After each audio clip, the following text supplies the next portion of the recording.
So the main new technique here that makes this solo a little more challenging is there's lots of hammer-ons and pull-offs. Those are kinds of slurs that we can do on the guitar that helps it, sing a little bit more instead of picking every single note. So before I break it down bar by bar, I just wanted to show you a little idea that I use here throughout this solo. If we're going to play a G major scale down one octave from here, from this G to this G, we might do this. That may be a familiar fingering, or we might do this, or even this. And in all of those cases, some of the strings, you might just play 2 notes on that string. Some of the other strings, you might play 3 notes. So it's asymmetrical. And that's fine if we're just practicing scales up and down. But if we're trying to get the maximum of slurs and the minimum of picking, one thing that we can do to achieve that is to play 2 notes per string. So a G major scale coming down might look like this.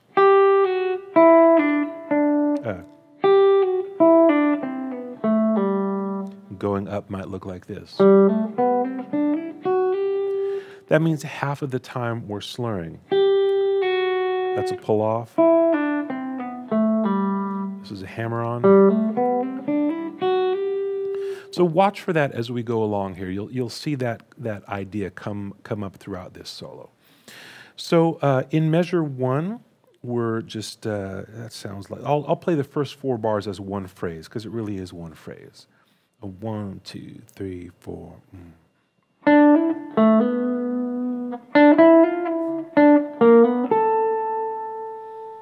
So as you can see, lots of hammer-ons and pull-offs there. So start with the hammer-on, another hammer-on, and then after this D, we're going to hammer E to F and then pull off again.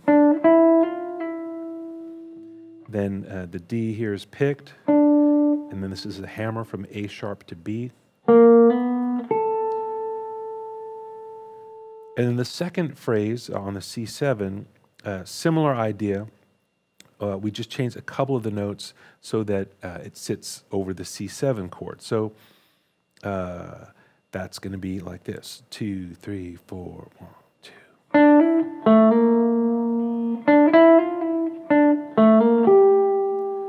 So the main things that change are in the first 4 bars we're playing B natural, because that sits over G.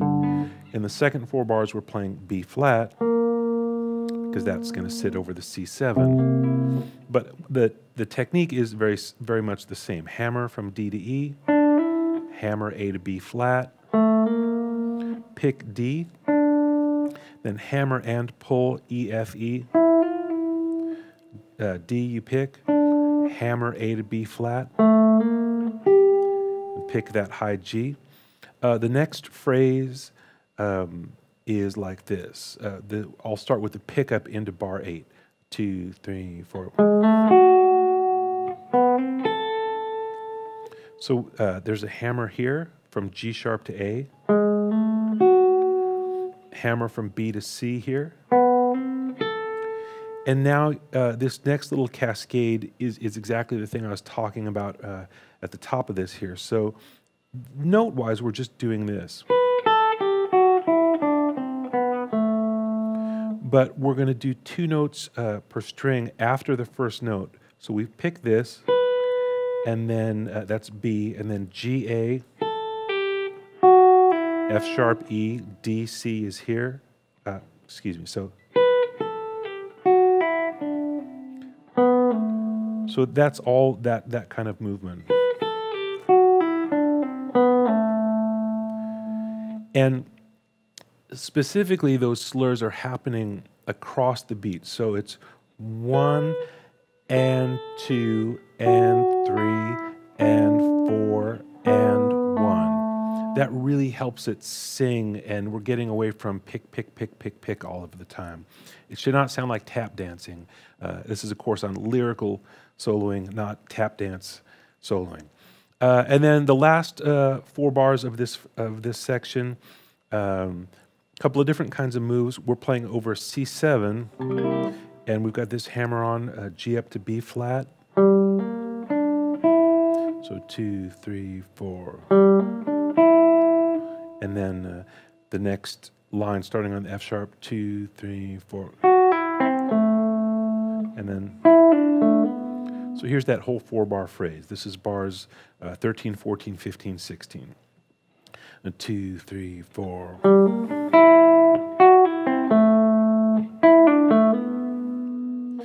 And you'll notice here again, most of the slurs are happening on the ands, not here at the beginning. This is 1 and 2 and, but the rest of them are 4 and 1, 4 and 1 and 2. So that's that same kind of move. Okay, next section, starting in bar 17, starts out similarly but gets into some other territory.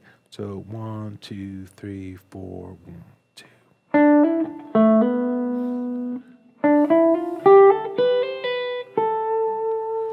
So again, slurring, slurring, slurring. So first part is the same as at the beginning of the tune. So that's familiar. But now you've got this line.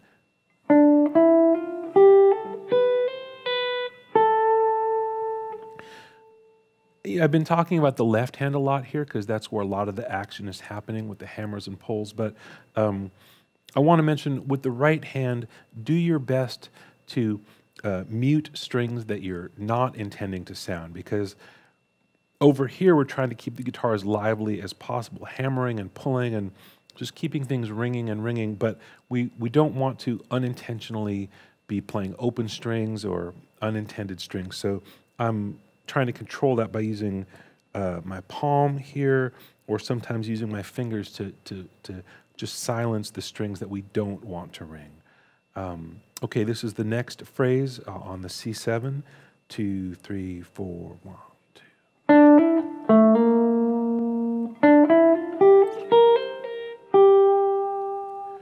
Again, like in the earlier part of the tune where we had B natural, now we've got B flat, because that's going to sit great over C7.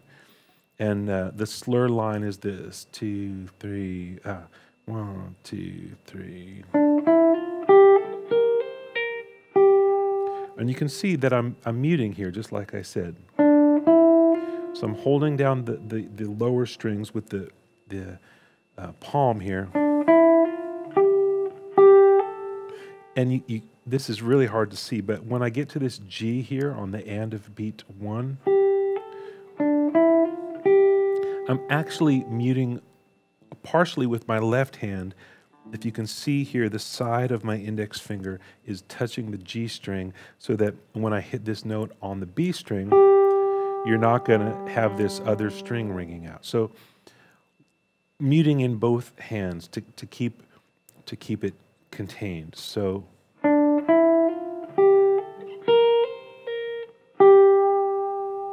going on to the D7 chord, more hammers here. So that's a nice move. I'm thinking about this D7 shape and just trying to get at some of the chord tones there with half-step slurs. So F to F sharp, B to C, and now coming down using that technique of 2 notes per string again. So here's a note, and then we start that cascade. So 2, 3, 4. And if you do that just right, and you get the pressure just right here and just right here, it should really just really flow. So spend some time on these cascading lines. You might have to develop a little more strength with your hammers and pulls. Depending on your style, you might have to lighten your touch in your right hand so that you're working a little harder here, working a little lighter here. This is the C7 lick, a little different from where the C7 that happens earlier. Starts with the same idea, though, G hammered up to B flat.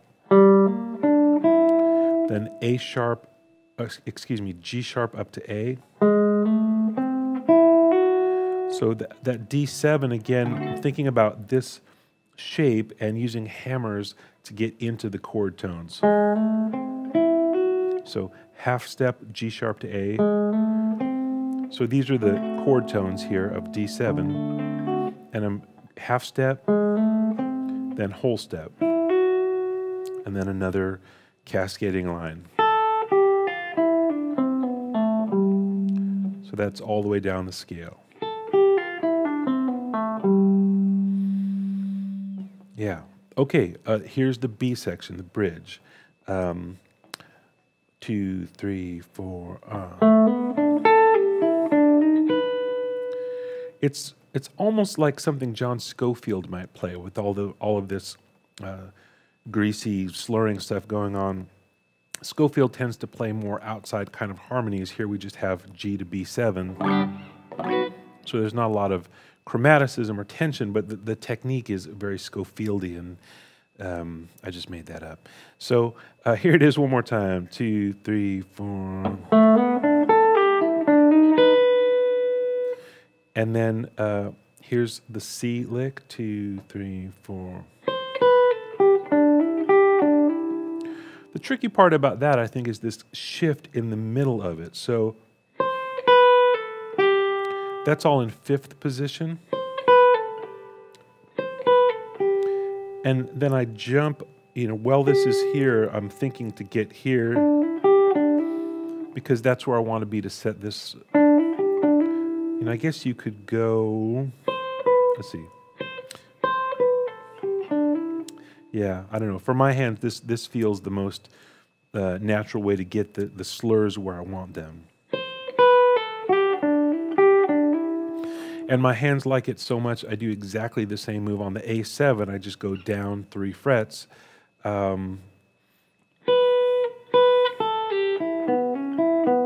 It's not exactly the same, but the bones of it are the same. So from C, we have this. So C is the root, and we're playing C. On the A7, we've got the 9 on top. But the bottom part of the move is the same. We hammer 2 up to 3, meaning on A, B is 2, C sharp is 3, so we're hammering 2 to 3 to the 5th of the chord. So that's the same as what we did on the C. Just different note on top. Then the D7 here gets another cascade.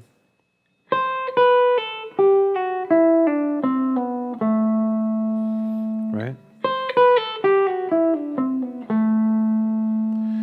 And then slightly different move here then at the top of the bridge when we go G to B7, we're going A natural to B. Here it's A sharp to B, just a little more colorful. Otherwise, that lick is identical to the one 4 bars earlier. Other than the starting note now being A sharp. And then we have that C lick again. So I fingered it a little differently that time. You could try it both ways and see what works with your pinky or with your ring. And then this is the last 4 bars. 2, 3, 4, 1. So, just like it sounds, pull off hammer, and that's off of, you can picture a C chord here, where that's the central focus of that, and then moving up to where D would be, ending on the 7th of D. And then this lick here is a little deceptive. It starts with an open string. So hammering from open to 9. And then double that note. So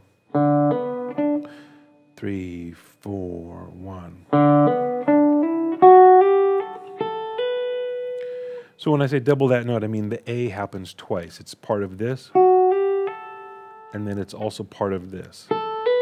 So 2, 3, 4, 1.